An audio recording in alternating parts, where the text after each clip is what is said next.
sinasabi yung nararamdaman mo sa taong gustong gusto mo. Yung parang natotorpe ka. Hindi siya parang kasi natotorpe ka. Di mo alam kung paano sasabihin yung nararamdaman mo. Diba?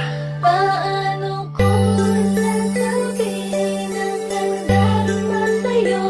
Ikaw ang tanging nasa isip ko. Pati sa panaginip ko, kung ay laging umaasa, ikaw ay makasama. Ito ang nadarama, di mo maamin, gusto kong sabihin.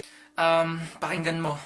Isang gabi na naman ang dadaan sa tinatalam ko naman, di ko pa rin mapanindigan ang nararamdaman sa'yo. Hindi ko maipaliwanag ba't nahihiya ako. Kahit na alam mo na, parang ang alam mo na, sa tuwing kausap ka napapatadyak pa. Diba yung tipong gustong gusto ko nang isigaw, ang nilalaman ng puso ko'y ikaw. Sana'y marinig mo to at malaman mo ngang ikaw ang dahilan mo na ako naligaw. Bakit ka naman natutuwa ko ngayon gumalaw? Kahit di ko pa maamin, pero wag mong iisipin na wala akong pake. Dahil di ko lang maamin, kasi nga ang dami namin natatakot kong sabihin. Baka nga kasi may nauna na sa'kin, at sana habang naririnig mo to ay makarating sa'yo.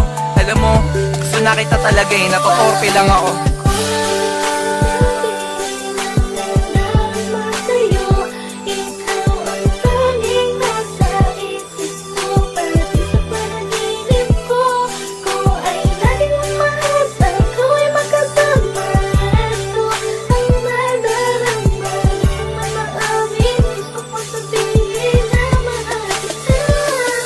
Yung tipo na gusto na nakita nakausapin, kaso di ko lang alam kung anong dapat kong sabihin. Pwede ba na makiusap na lang sa may itaas, na ang bigyan ng karagdagan ng lakas na noon sabihin ko sa'yo. Kahit na ang dami-dami namin na nag-iintay sa'yo, ang haba-haba man ang bilang, di ko yan lahat ininda para lang makita mo hanggang saan ang kaya ko. Isinulat ko to sa'yo.